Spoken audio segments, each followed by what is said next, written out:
Perkenalkan, nama saya Ariza Nanda Ajat Pambudi.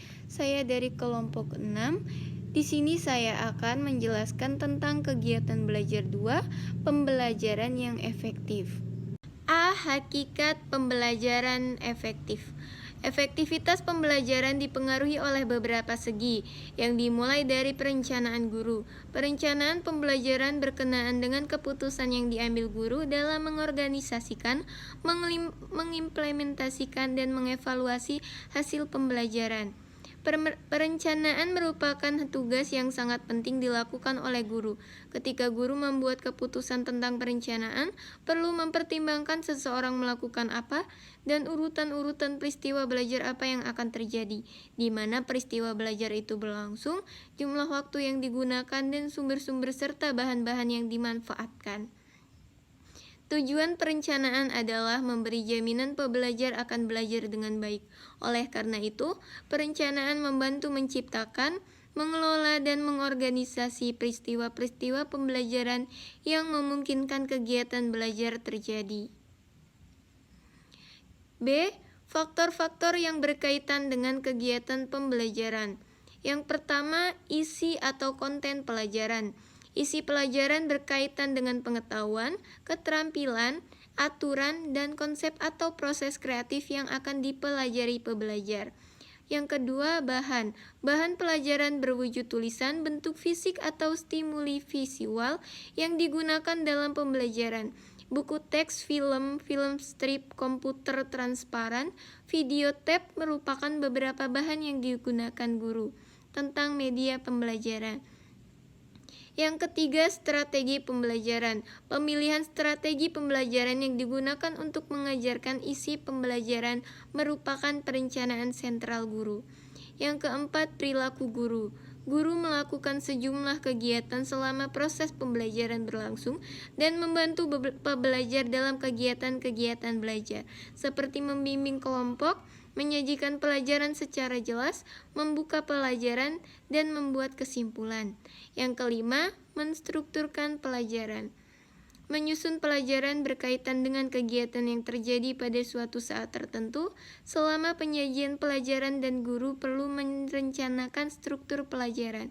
Pada suatu saat, mungkin pembelajar membaca, diskusi, dan menulis atau berpartisipasi dalam suatu kegiatan tertentu. Yang keenam, lingkungan belajar. Ketika kegiatan belajar direncanakan, pertimbangkan jenis lingkungan belajar yang ingin dicapai. Banyak faktor yang perlu diperhatikan, antara lain, sistem pengelolaan kelas yang efektif perlu direncanakan dan ditetapkan, seperti aturan-aturan kelas, menciptakan iklim kelas yang positif, tanggung jawab pembelajar secara akademik, dan penguatan-penguatan perilaku yang dikehendaki. Yang ketujuh, pembelajar. Ketika merencanakan kegiatan pembelajaran, pertimbangkan karakteristik pembelajar tertentu yang ada di kelas Anda. Yang kedelapan, durasi pembelajaran. Buatlah rencana tentang waktu yang tersedia atau dialokasikan. Dengan waktu yang tersedia, guru perlu melaksanakan berbagai kegiatan dan menggunakan sumber-sumber untuk tujuan pembelajaran, serta memelihara motivasi pembelajar. Yang kesembilan, lokasi pembelajaran. Ketika merancang kegiatan pembelajaran, rencanakan di tempat mana pembelajaran itu akan terjadi. Lokasi suatu kegiatan mungkin bisa berubah berdasarkan kebutuhan. C. Karakteristik guru. Keputusan perencanaan tentang kegiatan-kegiatan pembelajaran dipengaruhi oleh karakteristik guru itu sendiri. Nelly and Hansford, 1985.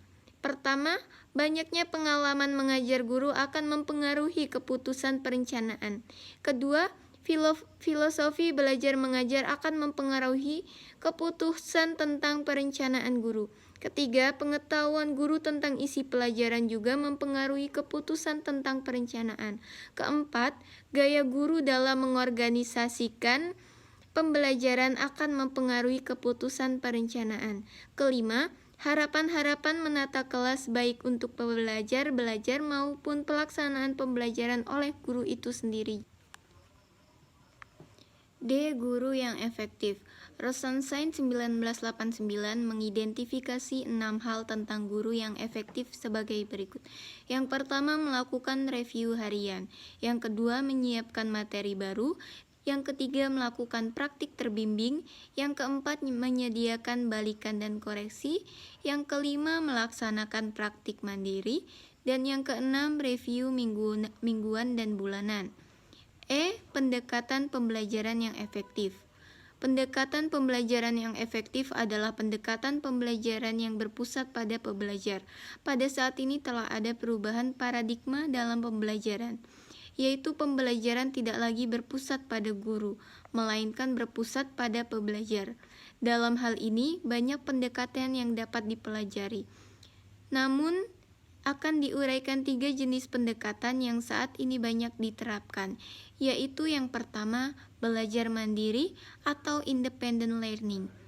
Dalam belajar mandiri, pembelajar mempersiapkan kelompok kecil dan menindaklanjuti beberapa bagian dari pelajaran dengan belajar sendiri. Intensitas belajar mandiri dalam kurikulum tradisional biasanya meningkat sebelum ujian formal, dengan cara pembelajar berusaha mencapai materi-materi pembelajaran dalam suatu waktu yang relatif singkat. Pada pembelajaran jarak jauh atau distance learning, belajar mandiri merupakan kegiatan inti. A. Prinsip-prinsip belajar mandiri. Konsep belajar mandiri diartikan sebagai sesuatu yang berbeda untuk orang yang berbeda pula. Ada 7 prinsip yang perlu diketahui, yaitu sebagai berikut. Yang pertama, pembelajar belajar untuk dirinya sendiri. Yang kedua, pembelajar mempunyai ukuran untuk mengontrol atas kegiatan belajarnya sendiri. Pembelajar mungkin akan memilih di mana belajar, apa yang dipelajari, bagaimana belajar, dan kapan belajar. Yang ketiga, pembelajar memiliki tanggung jawab untuk menentukan konteks belajar, mendiagnosis kebutuhan belajar secara pribadi, mengidentifikasi sumber-sumber belajar, dan menentukan waktu untuk belajar serta langkah belajar. 2. Pembelajaran terpadu atau integrated learning. Pembelajaran terpadu diartikan sebagai metode pengorganisasian isi pembelajaran yang dilakukan guru dengan cara memadukan beberapa mata pelajaran untuk mempelajari suatu konsep tertentu. Pembelajaran terpadu merupakan suatu pendekatan pembelajaran untuk mencapai keterampilan-keterampilan belajar sepanjang hayat. Keterpaduan merupakan strategi pembelajaran yang berorientasi kepada pembelajar. 3. Belajar berbasis masalah atau problem-based learning. Belajar berbasis masalah, BBM, adalah belajar yang berpusat pada pembelajar dan juga menggambarkan metode belajar inti atau suplemen pembelajaran. Pembelajaran ini sering diimplementasikan di program kedokteran, namun sekarang sudah banyak diterapkan pada bidang-bidang yang lain. Prinsipnya sama dengan pembelajaran terpadu, namun pembelajaran terpadu mendasarkan pada tema, sedangkan BBM berdasarkan masalah, atau pembelajaran dimulai dengan menampilkan masalah. Suatu kelompok yang efektif menyediakan lingkungan yang baik untuk berbagi dan menguji pengetahuan baru.